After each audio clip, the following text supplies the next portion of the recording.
Thank you very much for coming to my channel. This is Kengo Hisakawa.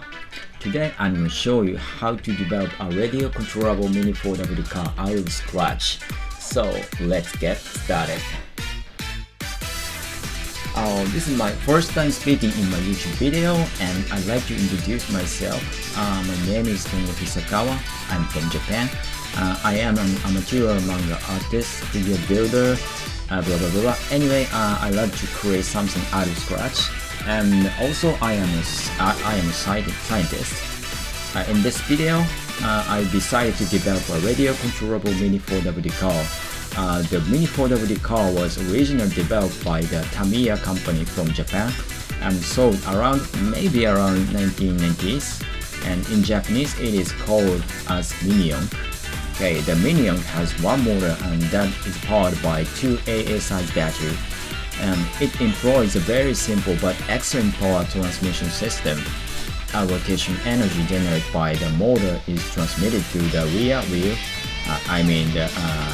using the gear, and also transmitted to the front wheels via gears and propeller shaft also, and all tires are rotated by only one motor.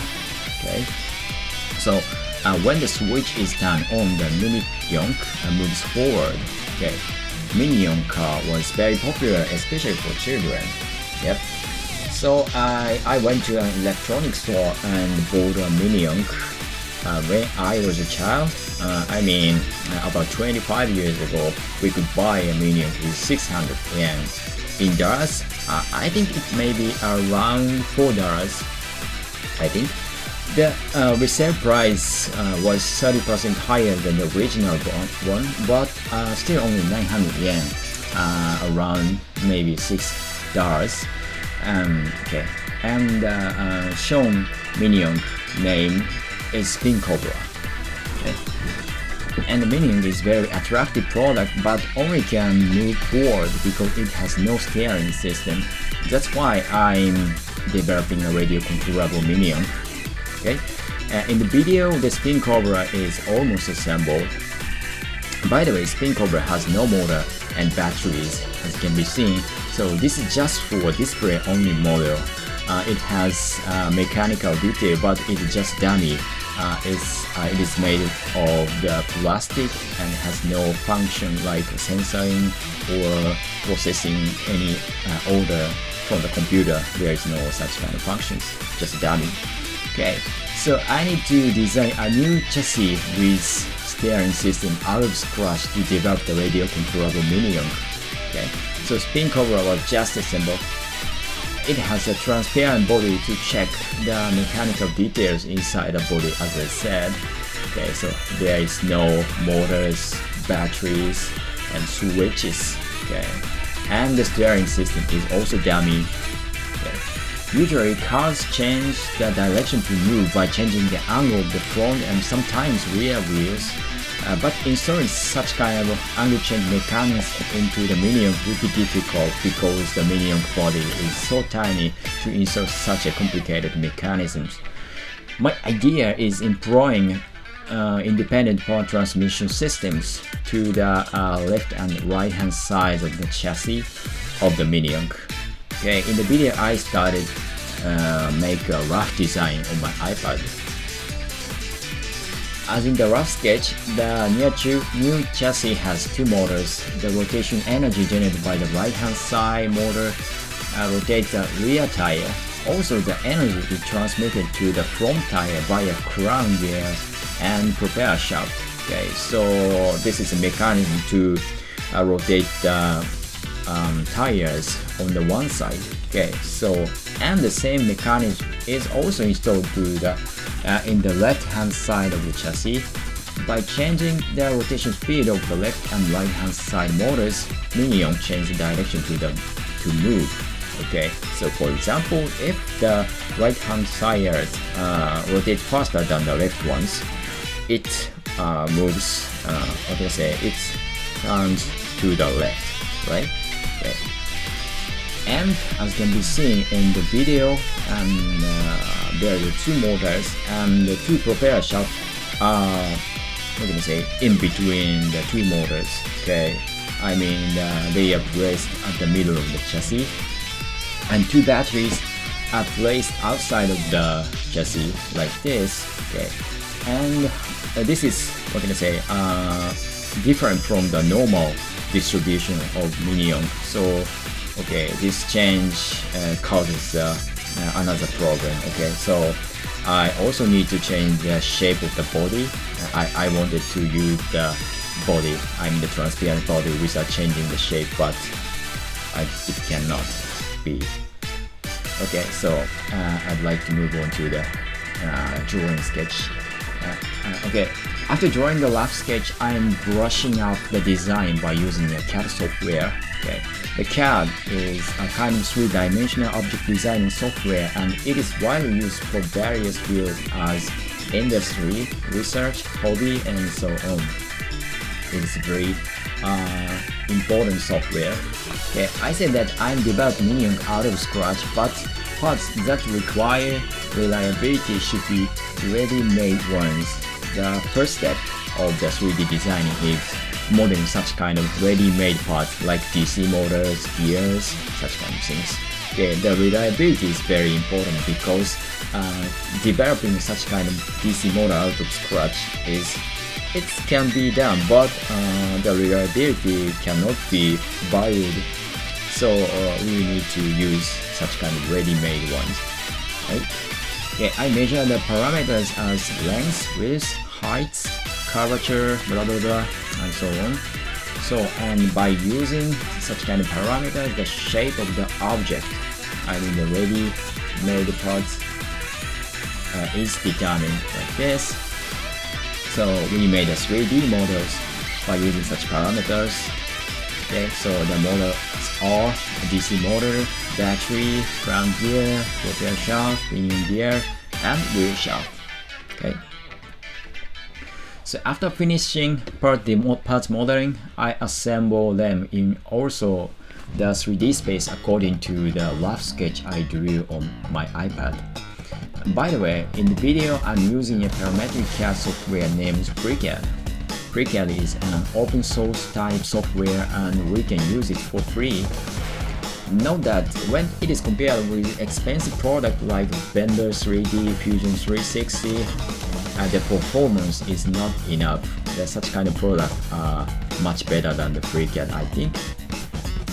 So we need to install additional functions via Workbench to use not supported functions. So in the video I'm assembling model parts, motors, batteries, blah blah blah, by adding additional functions for assembling, and that is not supported originally. But installing such functions is very easy, and some of them are so powerful. Okay. And the rough sketch in the iPad was completely converted to the 3D CAD data as in the video. I also modeled the tire with simple short cylinders just for the visibility of the video. They are a little different from the actual tires, but I think visibility is improved like this. So the independent power transmission systems, for the right hand side and left hand side, are successfully prepared for the right and left hand side for chassis like this. Okay, the AA batteries are placed between the front and rear tires. Okay, so with this configuration, the rotation speed of the motor is slightly slowed down by the combination of the gears, but the torque is increased. Okay. The next step is the design of the chassis. I'm designing an original chassis to hold the ready-made parts, the DC motors, gears, batteries, blah blah blah. Okay, the important point is that in the end, they should be electronically connected with each other and even connected to the microcomputers. Okay, so I also need to prepare spaces to place electrodes and electric coils. So, after designing only the half of the chassis, the mirror copy is made to complete the chassis. You don't need to design both the right and left hand side at once. We can use mirror copy function. Yeah. Okay, this is the first version of the chassis. The shape is exported with the .stl format and visualized by using the PowerView. That is a visualizing software, and you can also use it for free. Okay. The exported data is 3D printed. Okay. In my opinion, making such test printing is a very important process to check the feasibility of your project. Okay. By using the printed chassis, I'm checking whether the motors and sensors can be correctly holded by the plastic and the chassis. Okay. The body is also attached to the chassis to check how should I change the shape of the body to, what can I say, fit the developed chassis. Okay. By the way, this 3D printer can print relatively large size object up to a cube with about 300mm long size. We can print many parts at once by using this 3D printer. The name of the company is Anycubic. I think it's maybe a Chinese company. Their products are very good. According to the checking process, I modified the design of the chassis slightly, and I also started to prepare other parts. A motor holder is also designed to change the motor easily. In the video, it is shown with a green color. I think this mechanism enables us to deal with the trouble on the motor. For example, if the motor has a trouble, for example broken with the heat, we can immediately change the motor. Also covers to protect the gears and the prepare shaft, and also battery cover were prepared. Okay, and this is a semi-final version of the chassis, again visualized by the PowerView. Each part has a relatively simple form, but once they are combined, it looks so complicated. Okay, let's move on to the next step.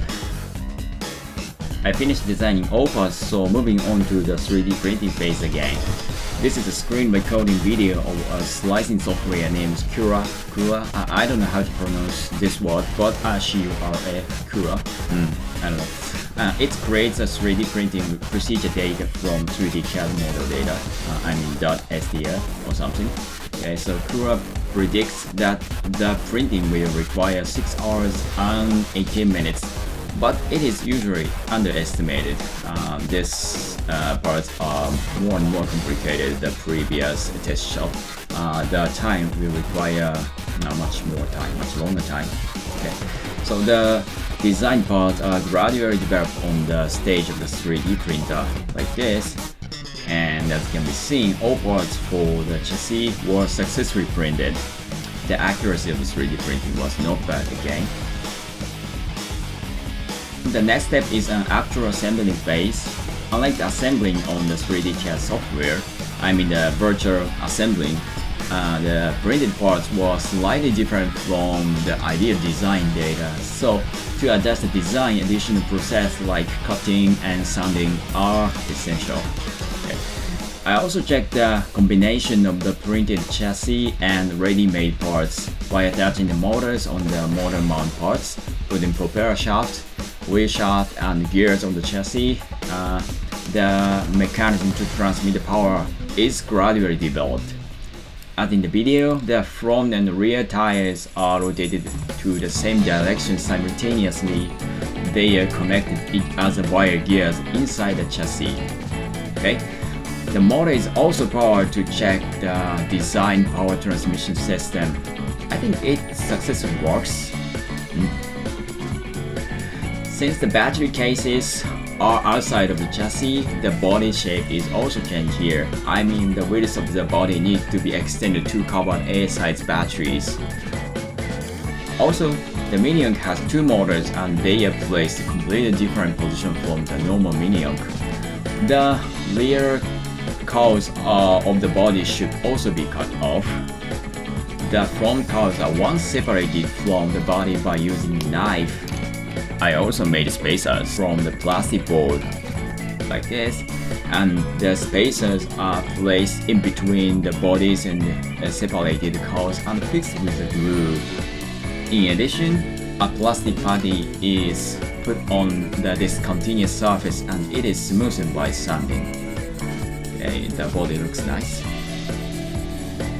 Okay, the modified body is now on the chassis like this.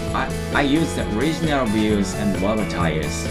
The body is still transparent, but the shape is modified to fit the developed chassis. The mechanical details on the chassis for the display on the model is not used here. I think it looks really good at this point. Since I recorded so many processes of developing, they could not be included in a single video, so I'd like to summarize them in a few videos and I'm showing you on the YouTube later. So in the next video I will show you more and more. The DC motors are connected to the microcomputer for the radio controllable systems, and the LED illumination system is also designed. Okay, this is the end of this video. Thank you very much for watching. See you next time. Bye bye.